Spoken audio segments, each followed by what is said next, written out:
Let's turn to the prayer books that are in the seats in front of you. There's a pocket in the seats just in front of you.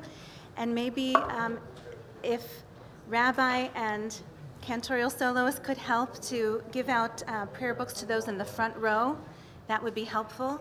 For those who are joining us online, the prayer book pages can be found just a click away.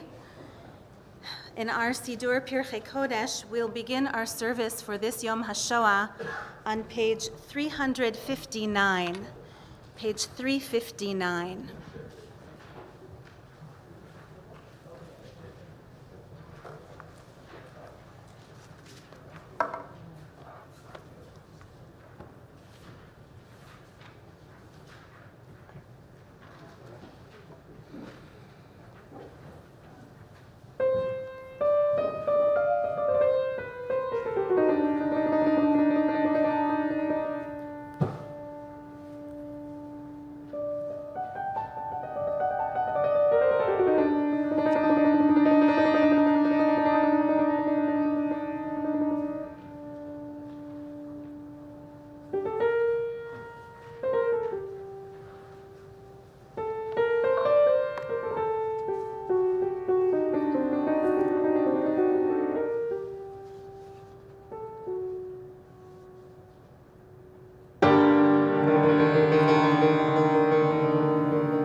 Es brennt, brütelig, es brennt.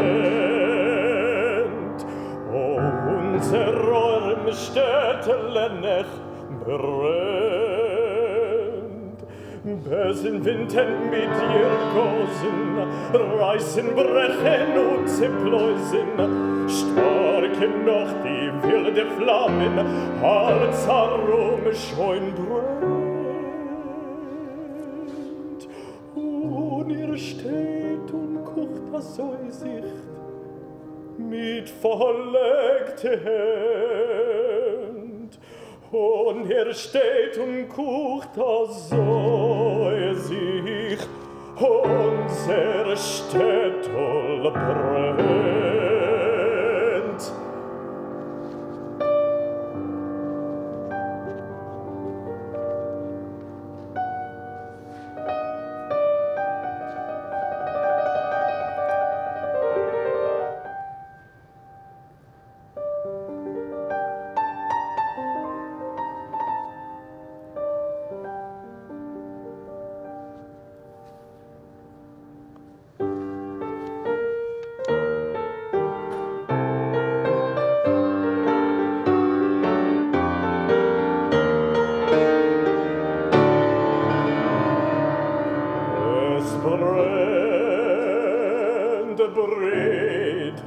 Es brennt, oi unser Orm Städtelennech brennt.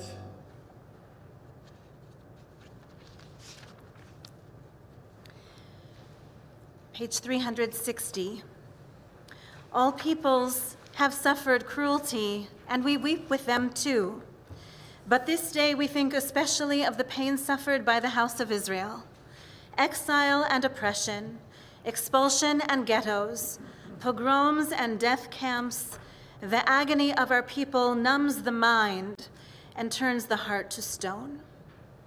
We can only wonder at the fortitude of our forebearers who said, not once but many times, though you slay me, I will yet trust in you.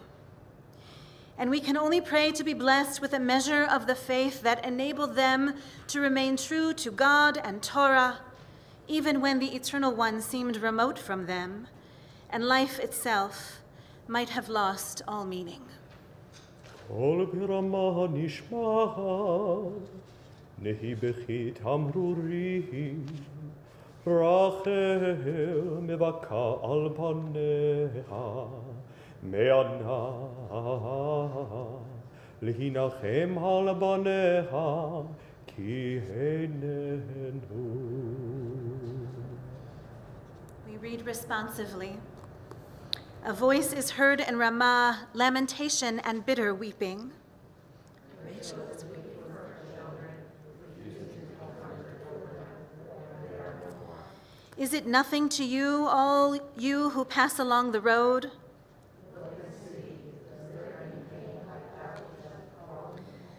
To what shall I liken you? How to comfort you, O innocent daughter of Zion? Truly, your ruin is as vast as the sea.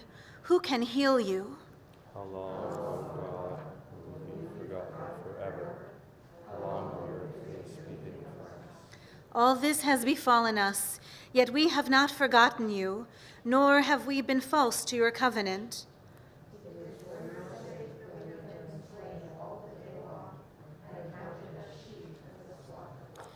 And there was silence. How many stood aside, mute and callous, forgetting the divine command, you shall not stand idly by while your neighbor bleeds. For the sin of silence, for the sin of indifference, for the secret complicity of the neutral, for the closing of borders, for the washing of hands, for the crime of indifference, for the sin of silence, for the closing of borders. Adonai, you see it. You see that none comes to help, none to intervene. Only the winds come to carry our dust to the four corners of the earth. V'samti et zar'acha ka'afar ha'aretz, and I shall make your descendants as the dust of the earth. As dust of the earth extends from one end of the world to the other, so will your children be scattered from one end of the world to the other. As the dust of the earth can be blessed only through water, so too can Israel only be blessed through the Torah, which is to the thirsty soul what water is to the body. And as dust is made to be trampled upon, so too will your children be made for kingdoms to trample upon.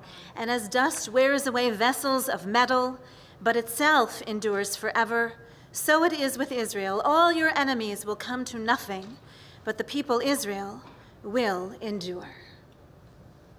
Of course, there are many songs and poetry that were written in response to the Shoah. Tonight, we welcome one of two of our musical guests, Nate Ben-Horon on piano. We're also to welcome soprano Jacqueline Grossman, who unfortunately threw out her back earlier this week and is not able to join us. But we look forward, of course, to welcoming them back in the future to share with us their Shoah songbook. The song Papyrosin was written by Herman Yablokov in the 1930s, and it was listened to so much over the radio that it was brought back to Europe even during the time of the Shoah, and the music was so haunting and stirring that it was used to 3 different sets of texts. And so the text that we will use for Papyrosin this evening can be found on your handout.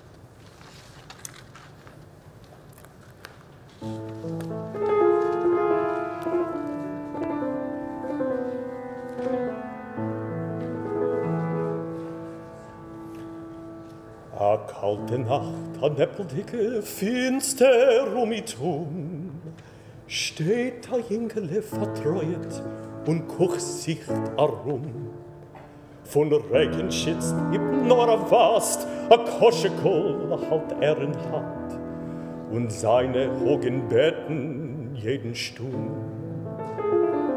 Ich hab schon nicht kein Keuch, mehr a Ripsen gehen und Gas, hungrig und abgerissen von dem Regen nass.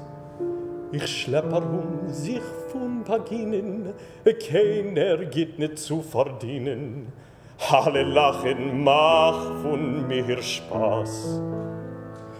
Kopitsche, Käufsche, Papyrosin, trunkene Frecken nicht vergossen. Kaufsche billig Benemones, kauften hot auf mir Rachmones, Ratte wird von Hunger mir erziehen.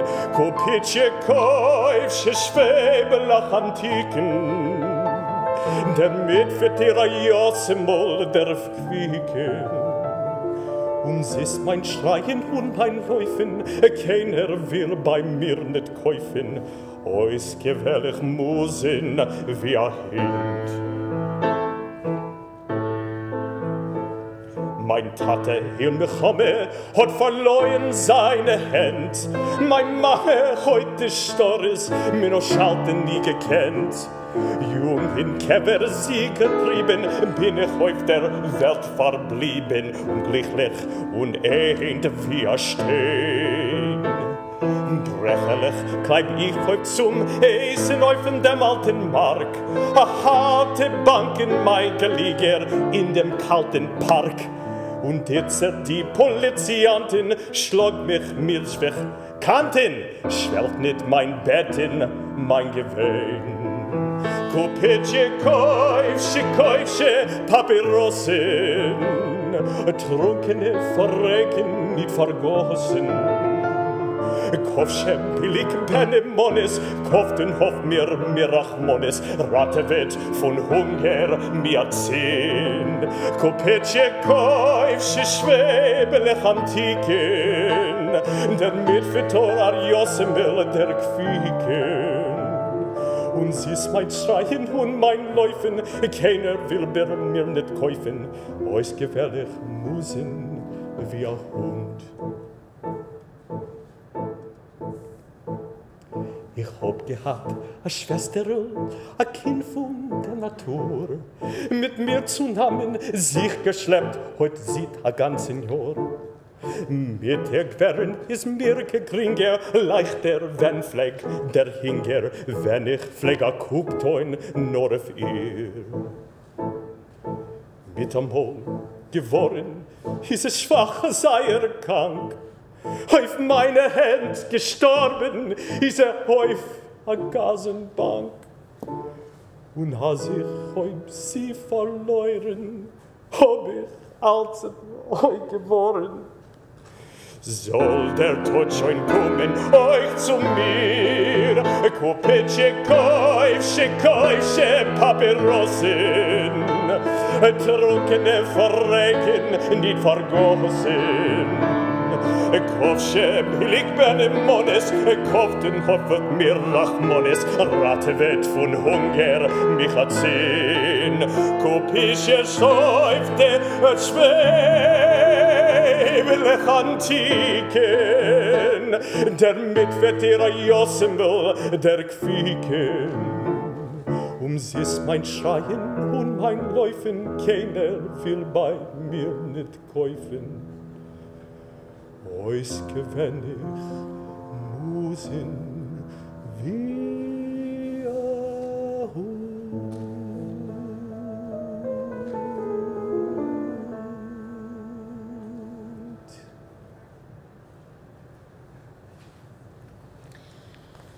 Page 364.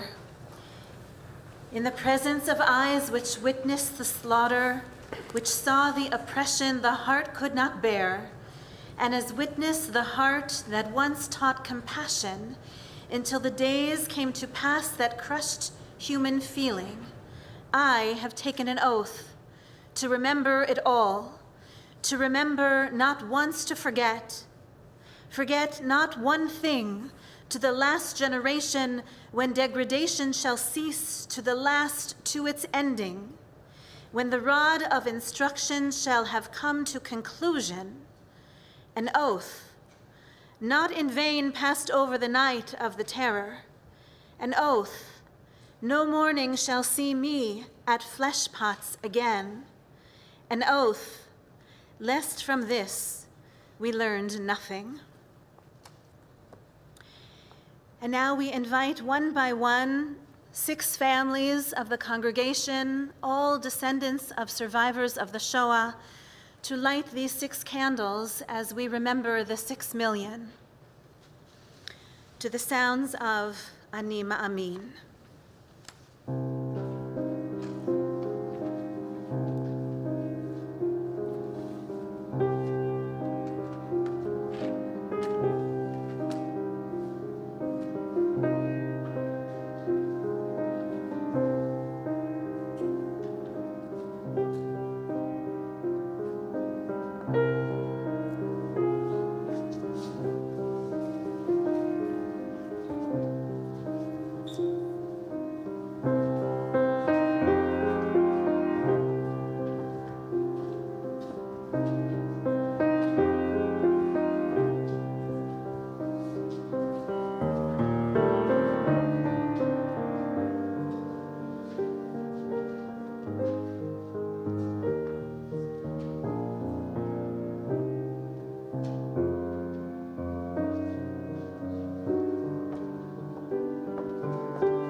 בביאת המשיח אני מאמין, ואף על פי שיתמהמה, אחכה לו בכל יום שיבוא.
בביאת המשיח אני מאמין, ואף על פי שיתמהמה, אחכה לו בכל יום שיבוא. אף על פי שיתמהמה,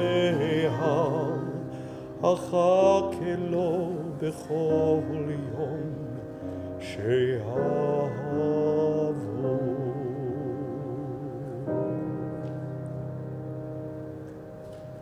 Please rise.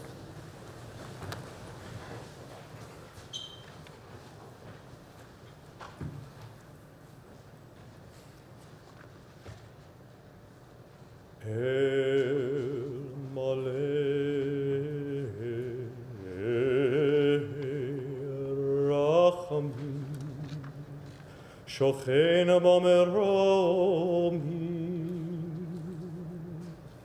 המצא מנוחה נכונה תחת כנפי השכינה.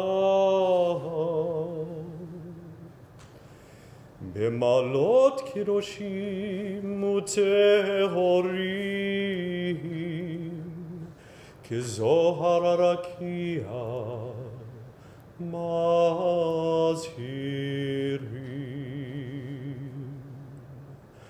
לנשמור רביבות אלפי ישראל, אנשים ונשים, ילדים וילדות, כולם קדושים טהורים,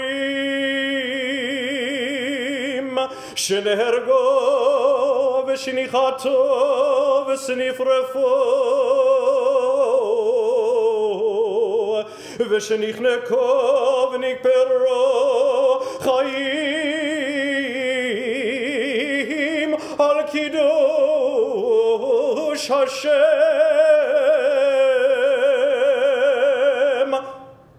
על ידי הצוררים הנאצים ועוזריהם ימח שמם וזכרם. בעבור שאנו מתפללים לאלוהי נשמותיהם בגן עדן תהא מנוחתם. לכן בעל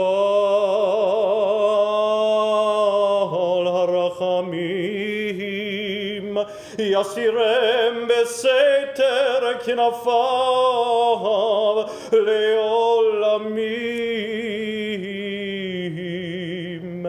ויצרור בצרור החיים את נשמותיהם.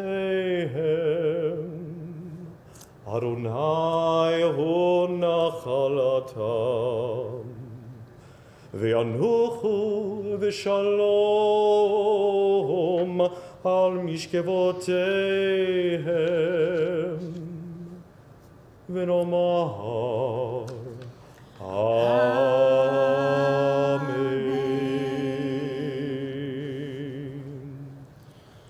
יתגדל ויתקדש שמי רבה, בעלמא דברה חירותי וימליך מלכותי, בחייכון וביומכון ובחיי דכל בית ישראל, בעגלה ובזמן קריב, ואמרו אמן.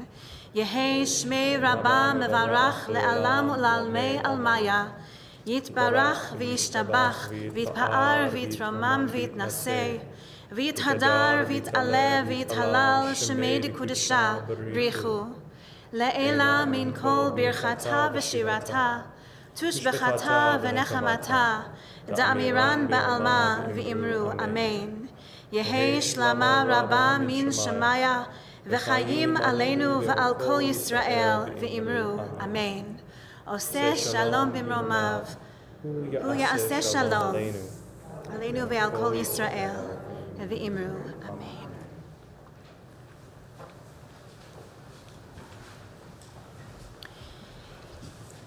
The centerpiece of each year's Yom HaShoah commemorative service is when a Holocaust survivor comes and tells his or her story, or at least a part of it. I met Esther Fairbloom at her grandson's bar mitzvah. Jack did a beautiful job, of course, and everyone was very proud of him. It was a time during the pandemic when not many people were coming to the sanctuary, as I recall, but nothing would have kept Esther away. After the service, she was beaming, and she told me that she was a survivor of the Shoah. And only then did I understand the source of that immense and intense joy. All grandparents quell when their grandchildren are called to the Torah, for sure. But there was an intensity to Esther's joy that day. And I understood then, as I understood now, that her grandchildren, her children and her grandchildren, are her triumph over a brutal war that was fought long ago, intended to end her family line. Tonight, we bear witness to her remarkable story of survival.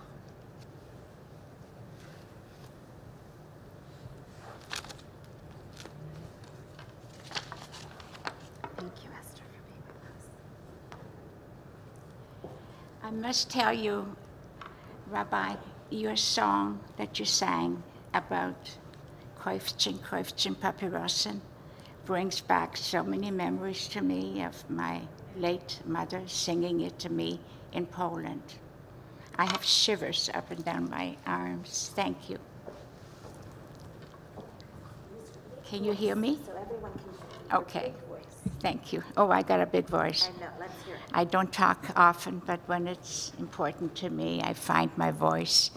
I'd like to dedicate today to all the unbelievers in the world who say there was never a Holocaust.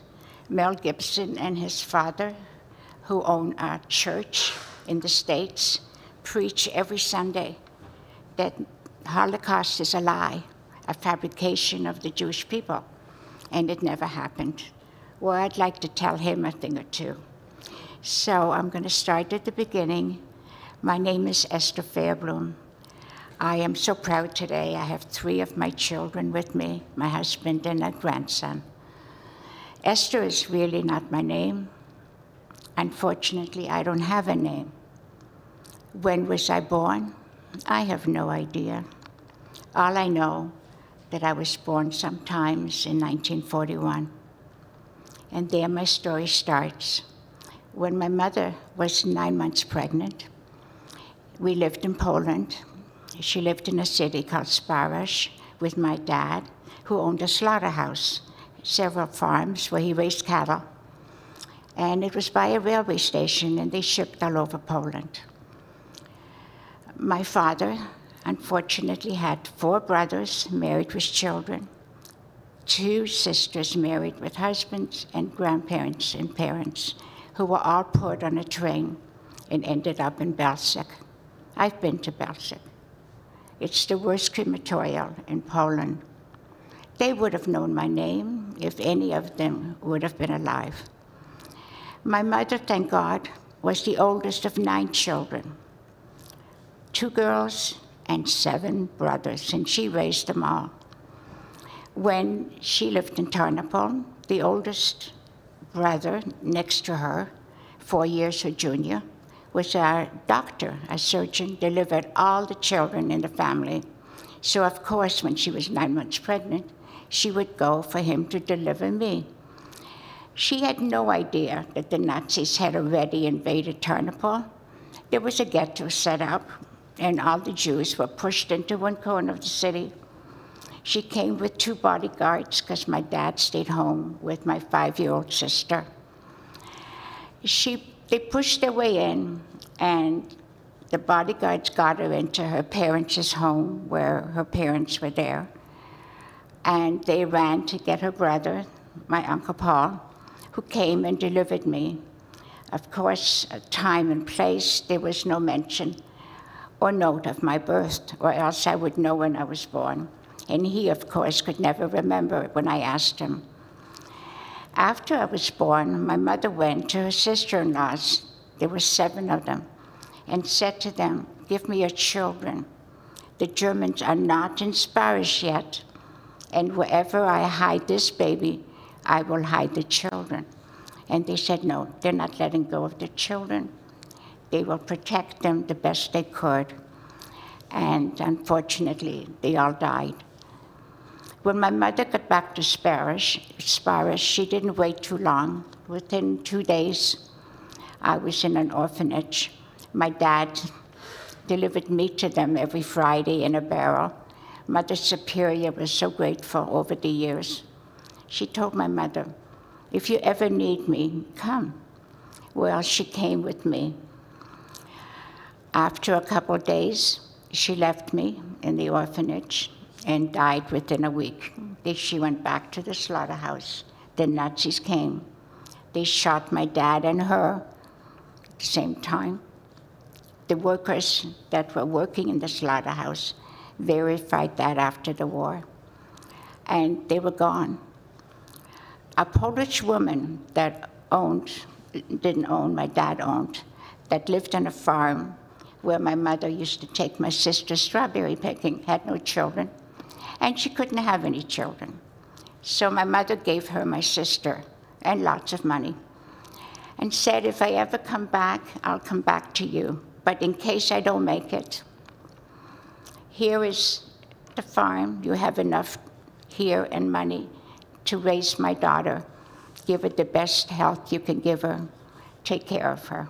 And she did. The first year at the orphanage wasn't so bad. My problem was I had flaming red hair. Jewish kids have red hair, not Polish. The nuns went crazy. They didn't know what to do with me. The Russian nuns taught me Russian, the Polish nuns taught me Polish, and the Ukrainian nuns taught me Ukraine.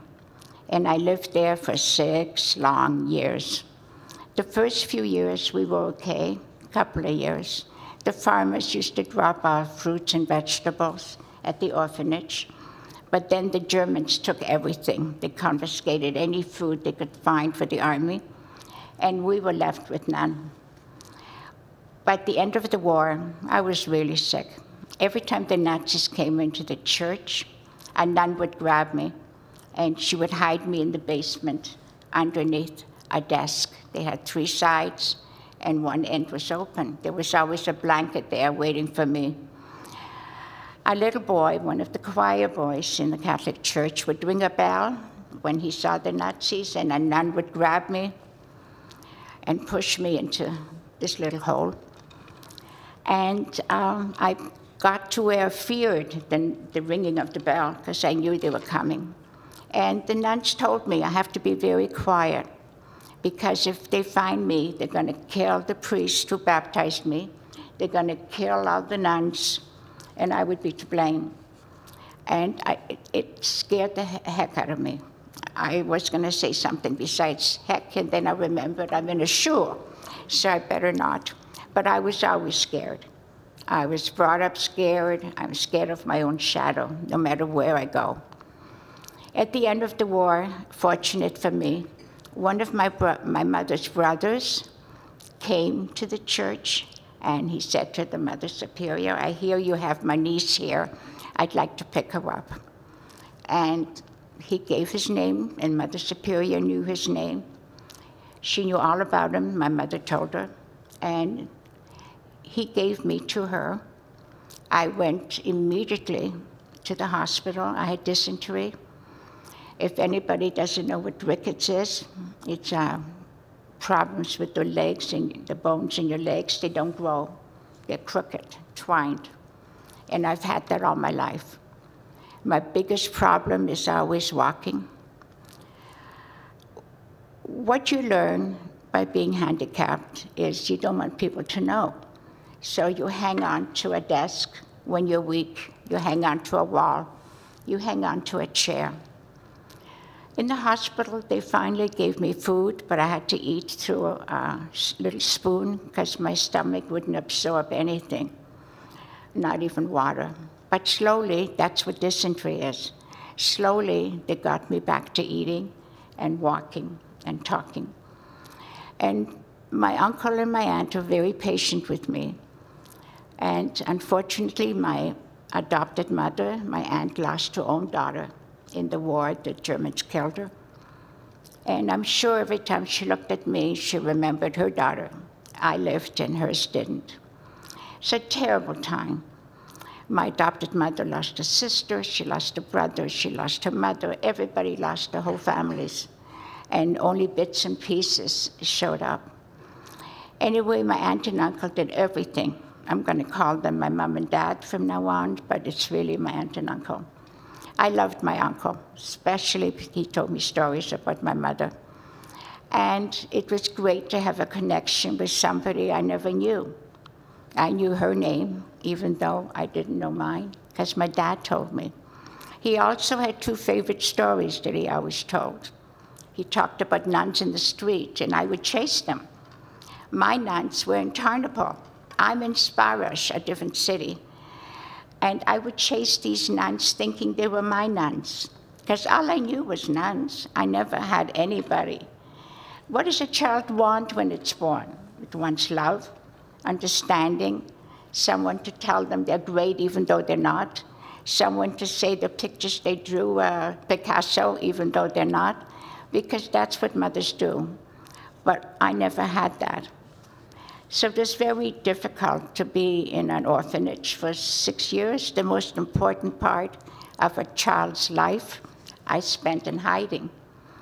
My uncle was wonderful. And then I met 4 other uncles. Out of 9 children, there was 5 of them there. They were phenomenal. They really and truly adored me, and I loved them. They were very kind to me. Then what? Doing what? Just being nice, being kind, always being there. And I appreciated the affection that I had from them. When we left Poland, we went to Germany, of all places. Why? This place, DP camp was there. And we were told we could come to wonderful Canada. Unfortunately, wonderful Canada didn't want any Jews. The Prime Minister said 1 was too many. So we couldn't come. We ended up in Germany for a few years. If you were a tailor or electrician or a plumber, the government would take you and sponsor you. But if you were just a butcher, that wasn't good enough to come. I had to wait till 1951 before we were allowed to come to Canada. And today you get off the plane and there's welfare waiting for you, an apartment for you to live, and people to help you. Trust me, I've helped a few. But not in my day. In my day, you were on your own. We didn't speak a word of English. 2 brothers married 2 sisters. So my family was very close. They survived the war and they had each other. And the 2 brothers came to Canada. We came together. And the 2 sisters were inseparable till they died. And from them is all I learned what I could about my family. So now we're in Germany and we're coming on a stupid farm that nobody knew how to work or feed the chickens or milk a cow. I remember my dad, bless him, may he rest in peace. One day the chickens were hot because he was hot, so he took a hose and sprayed all the chickens, gave them pneumonia, and that was the end of our chickens. Then he found out that he could go to work in Ottawa. He was a butcher, which is an hour and a half by car, because we had no money. So that's what he did. We lived in a small town where I was sent to a farm school, grade 1, 11 years old. Grade 1, grade 2, grade 3, grade 4, grade 5, grade 6, all the way to 8. 1 room, 1 teacher with an outhouse for a bathroom. Needless to say, I was horrified because I'm 11. I'm bigger than all the grade 1 kids, and they all made fun of me. One day, the teacher went to the chalkboard and she wrote down a math question. Before the grade 8 students could even pick up their pencils, I had all the answers written on a pad. The teacher came over to me and just patted my head like, "You did good." And bless her, she went and phoned the Board of Education. She said, "I can't teach her. There's nothing I can do for her. She needs somebody full-time to be a teacher." I have 8 classes, and especially she doesn't know a word of English. I spoke 5 languages, but I didn't speak what I needed to speak, English. So I have to tell you all, honor your teachers. I went to town with an aunt. She married one of my uncles who was born there, and she spoke English, my savior, my Auntie Ida. And she went to the public school and convinced the school to take me in. A teacher was just handing in his retirement papers. Mr. Churchill, I'll never forget him. He saw me, turned around, took back his papers, and he says, "I'm staying. I'm going to teach her how to speak English." And he did. In 6 months, not only did I speak English, I caught up with my age group in school. And boy, did I show them what this little foreigner could do. Math was always my subject. I was a walking calculator, and that helped me. Doctors, there weren't any. There was 1 for 3,000 people, and I was always sick. I was hanging onto desks. I tried not to walk, and if I walked, I walked. And we lived in this small town. There was 8 other Jewish families, and they were very kind to us. When our 2 years was up, we had to move to Ottawa, which we did. My dad was still working in a butcher shop, and from there we moved to good old Toronto. I'm now 15 years old, and I came at Christmas Day. We moved to a triplex at Wilmington and Overbrook. My dad told me that was the middle of the city. Needless to say, there was no TTC, there was no phone, there was no stairs, there was nothing, and no mall. There was no plaza, there was nothing. I says, "Daddy, how am I going to get to school?" "Don't worry, the buses will come." "Daddy, there's no shopping here." "Don't worry, they'll come. Don't worry." And sure enough, Wilmington Plaza opened up, the stores came in. I went to Northview, I would walk to Bathurst and Shepherd. No great job here, kid. I'm 2 miles? And a bus would take me to the school. Then I found out that if I walked to Finch, I could go on the roads, on the side, it's a hill, and walk to Northview that way. A month later, I was very lucky that I went to a Valentine's party.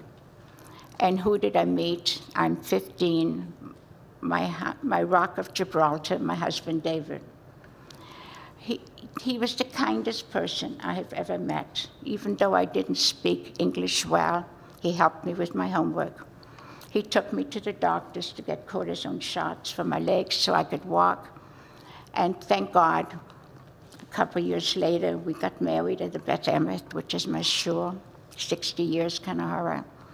And all I wanted was children. I love children.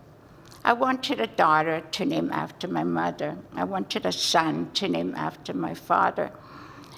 As you know, in the Jewish religion, you name your children after deceased families. And that's what I did. My daughter Lorraine, and then my son Joe, who's standing at the door, and then my son Ron, who's sitting next to Lorraine. My life was complete. I had my babies. I had my children. My children are like air that I breathe. I can't live without it. They're everything to me. And what does a woman like me, crazy, I was crazy, mother, do? I didn't go to work. Who's going to watch my kids? There could be a Nazi in the garden. Well, who knows? I never walked straight. I always walked looking over my shoulder. You never know. If there was children to be found that were lost, I would find them. I found two. And life went on, me and my kids. That's all I cared about. My children, my husband, and me. What do you do when you're scared your kids are going to go to somebody's house to play after school and you don't know them? I had no idea who they were. Petrified. You buy hockey equipment, you buy a basketball net, you take a Tupperware bowl of chocolate bars, chips, and water, and put it on your driveway. They came and played in my house. I was so happy, surrounded by my children. I was the #1 volunteer at school, and life went on. You can never take anything for granted. While I was on the farm, looking through a box of pictures, I take a look, there's a picture there of my Uncle Emil, whose life was saved by a German woman who hid him in her barn. And after the war, they got married, and he stayed in Germany. There's a picture. He must have come to Poland, because I see a picture of him. He must have come to see the brothers before we came to Canada. There's a picture of my Uncle Emil sitting on a chair. Next to him are 3 girls. The little one was Raggedy Ann, that was me. The one in the middle was my cousin Laura. And there's a taller girl. She looks just like me. And you always wonder as a child, did I pick up the wrong kid? I didn't look like anybody. Not one member of my family looked like me. I met 4 uncles and aunts and cousins, and nobody looks like me. This girl looks like me. I said to my mother, Mommy, who is this girl? She's not answering. I says, Mommy, who is this girl? And she says, you have a sister.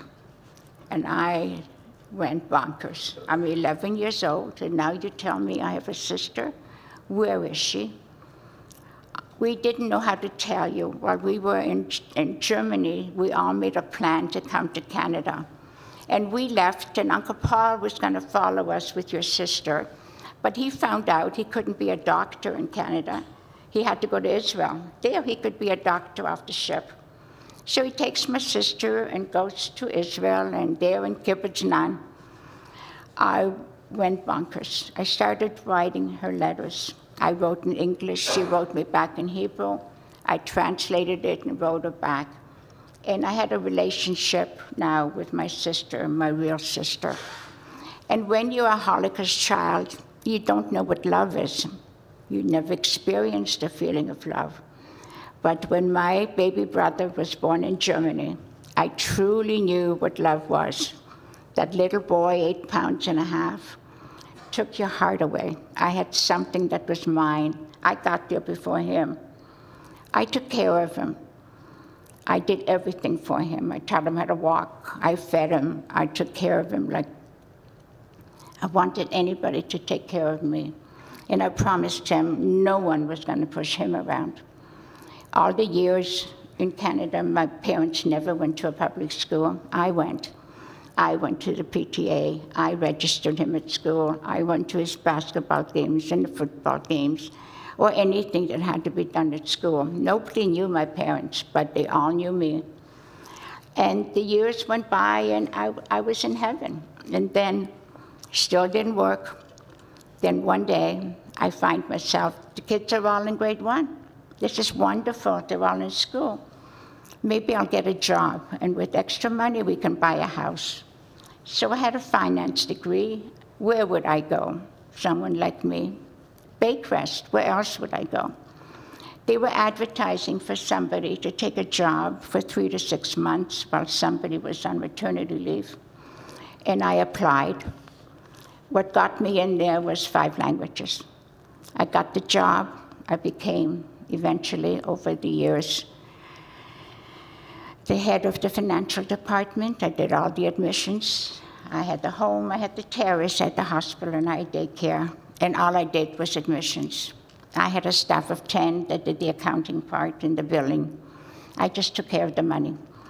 And it was phenomenal because I got to meet all the residents moving into the home. There's a Jewish word that says beshared. I was beshared that for Baycrest that I came to work there. Because in 1974, when I got there, nobody knew what a Holocaust survivor was. I start my job, and within 2 weeks, I get phone calls from the floors. Help! One day I ran up, a stupid nurse told a patient to play her lucky numbers from Auschwitz on Laterio. The woman went bonkers. I quietened her down. I made her a coffee, and I sat with her till she quietened down. Then I explained to her that the woman did not know what this meant. I did. There was a woman that wouldn't eat, and she was losing weight. The head nurse called me. Come and help. I go upstairs, I take a look. There's 1 can of Ensure on the windowsill. Who's going to drink the last can of Ensure? No one. I said, I want a case here. Give me a case. And every Friday, you bring up a case, and this woman will drink. She drank 3 cans that afternoon. A woman had a fever. She didn't want to see a doctor. Why? She met Dr. Mengele there in Auschwitz. Why would she see a doctor? The villain of the villains. The doctor came in. I called him to come. I said to her, he's going to take my blood. I'm going to hold your hand. Then he's going to take your blood. I'm not letting go of your hand. And if you have a fever, they'll give you an antibiotic, and you're going to take it, because I'm going to be very upset if you don't. So, took my blood, took her blood, she's fine. Had a fever, antibiotic, and she was great. The doctor says, how am I going to work with her? She won't even let me in her room. I said, when do you come here? Every Friday at 2. Every Friday at 2, I was in her room, and she let him in. She wouldn't let him in the door. And that went on till the day she died. I had a woman I just admitted, and she won't take a shower. I go upstairs, and I says, Rachel, you can't walk around without a bath. It's not sanitary. You start to smell. It's not good. You can't be here. You must take a shower. Ha ha. She says to me, shower. That's water? I says, yeah. She says, no, it's gas. And you think I'm going to get underneath that gas? And I said, well, I will. I took a lab coat this way and a lab coat that way. And I took her with me, and I took off my high heels and got in the shower. I took the water, washed her face. I said, see, it's water. Oh, you're right, it's water. Yes, it's water. I went back to my office, and I'd spoken to the administrator before. And he said, I'm spending time on the floors. I hope you don't mind. He said, you have a receptionist, you have a secretary. If you have to deal with an emergency, you go. Well, that's what I did. I didn't stay 6 months. I stayed 30 years. I never left my job. Families used to tell me it was a pleasure to pay me. And I would say it's a pleasure to charge you. And that's how it went. It was never a job for me. I was taking care of Holocaust survivors. And let me tell you, it was an act of love. It was not work. Unfortunately, as the years went by, I went to Israel 1 year, and I came back with stage 4 colon cancer and liver cancer. I was so sick, I had to quit work. I for sure didn't think I would make it. But my children gave me the strength and the go-ahead to live. My medication was so bad, it cracked every tooth in my mouth. I had sores everywhere. But thank God my son, the dentist, fixed my whole mouth. And it didn't cost me a penny. So I was really happy. But let me tell you, I'm joking, but it wasn't funny. It was very, very painful. And you do the best you can with what you got. The best thing that happened to me after that was my grandchildren. Joe had 2 children. Lorraine had 2 children. Ronnie has my 2 children. I'm blessed with 6 grandchildren, 3 boys, 3 girls. They're my life. I babysit every time they let me. I take them. I volunteer at the different schools. I go wherever I can. And nothing like your grandchildren living across the street from Baycrest. I would call a cab 3 days a week and have lunch with them. And the nanny would make me coffee, and I'd go back to work. It was a pleasure. When Sammy, my oldest granddaughter, was colicky, we would drive after work up and down Bathurst Street, as she would go to sleep. I had this gorgeous cot in the back seat, and we realized we have to go on the highway, because every time you hit a red light, she would start crying. So my husband got on the 401, and we drove to Hashoah 3 nights in a row and came back, and she slept. We would do anything for our grandchildren, because that's what life is all about, and I can't begin to tell you. I thank them. The one thing, I talk to schools a lot. By the way, I did meet my sister. I go on the March of the Living. I speak to schools. My granddaughter went on the March of the Living, and she called me, and I said, "You're not going? Not to Poland, you can't go." My son phones me, and he says, "You can't put your fears on my children." So I phoned her back, apologized, and she went. She called me from Auschwitz, hysterical. "Booby, I now know why you didn't want me to come." I says, "It's an education. I'm glad you went. You learn a lot." When Jesse was going on the March of the Living, I went with him. I was on the bus, and I've been going ever since. It's educational. Children must know what happened to us. It's not a fabrication, as the non-believers say. It truly and truly, truly happened. You fight your demons, and I have. It's terrible, especially with what's going on in Ukraine. I wake up in the middle of the night, and I have terrors. And I was told it triggers something that happened to me when they hid me underneath in the orphanage. It never goes away. I want to thank you all for coming. I thank you all for listening. It's very important to pass the word. It did happen. It did happen.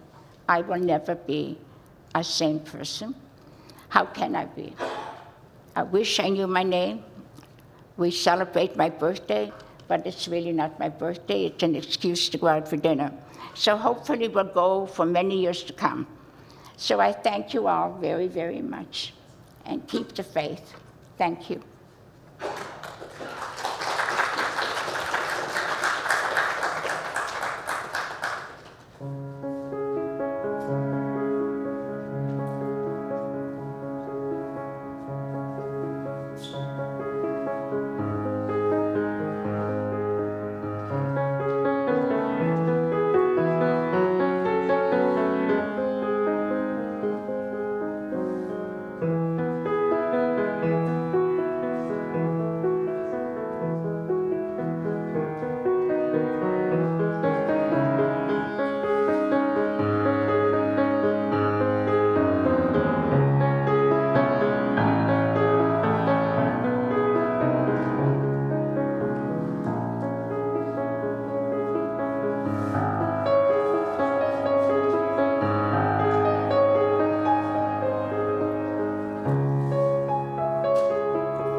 Thank you, Esther Fairbloom, for sharing your story. We have heard you. It's been a busy week for Esther. She's spoken at Jewish day schools, she's spoken to Boy Scouts, she's spoken to public schools, and she's addressed us here at Holy Blossom Temple. And she feels it is her sacred duty, her obligation, to tell her story and to give testimonial to all that was lost and to all that was endured. And so, Esther, we say to you in turn that it is our sacred obligation to listen, to hear you, and to bear witness, to be shaped by our own history as told through you. Many more than those gathered in this sanctuary tonight are also bearing witness to your story. The live stream tonight is generously sponsored by past president of the congregation, Morris Cooper, and his wife, Esther Zeller, in honor of their own parents, who were also Holocaust survivors. Tonight we remember Max and Sarah Zeller, Ida and Svi Cooper. Tonight, there is a twofold pledge that we make silently, quietly, in the presence of these 6 candles. One is a particular obligation to the Jewish people, that we will be Jewish, that we will live a life of mitzvot, as Esther described, grabbing every opportunity to care for others of our own people, to express our love for Israel and to thank God for Israel, and never to be a victim, never to apologize for being alive. That is our particular Jewish obligation. And then there is another quiet pledge that we make, which is a universal aim, that we will never be a bystander to hatred or oppression against any people, and that we will speak up and speak out whenever there is injustice against any minority people. This is our twofold obligation, a particular one and a universal one. These are lessons we draw from this day of Yom HaShoah. We turn to conclude our service now on page 368. Nachamu, nachamu, ami, yomar Elohechem, zot ashiv el libi, al kein ochi.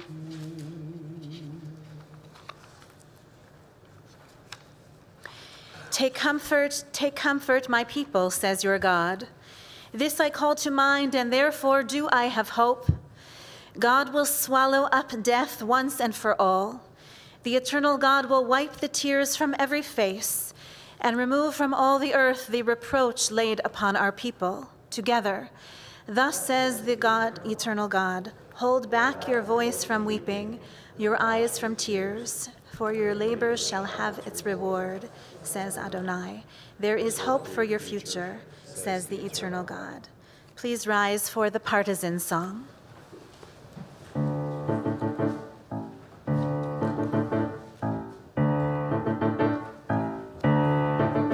Sag dit kemol as du gehst im letzten Weg, verschieben den Pläne vorstellen blöde.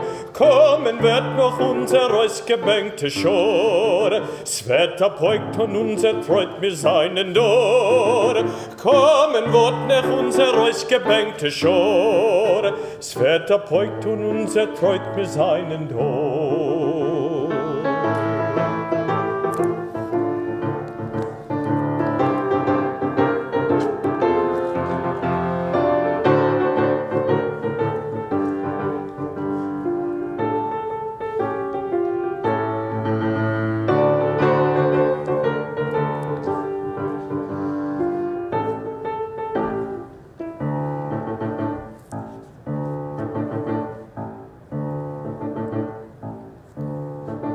From land all green with palm to lands all white with snow, we now arrive with all our pain and all our woe.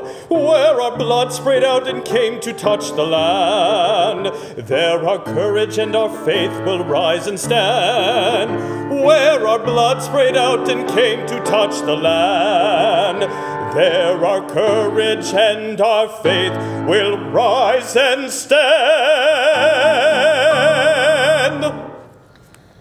100 generations of victims and martyrs, and still their blood cries out from the earth, from the unmarked graves at Dachau, at Buchenwald, at Baba Yar, at Auschwitz.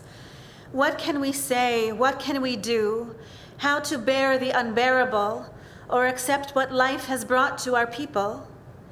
They lived with faith, not all, but many, and surely many died with faith, faith in God, in life, in the goodness that even flames cannot destroy. May we now find our way to the strength of that faith. They have left their lives to us. Let a million prayers rise whenever Jews gather. Let a million candles glow against the darkness of these unfinished lives. And now we invite any grandchildren or great-grandchildren of survivors who are with us today to please come forward and lead the congregation in this legacy and the acceptance which were first offered up at the Kotel in Jerusalem. No.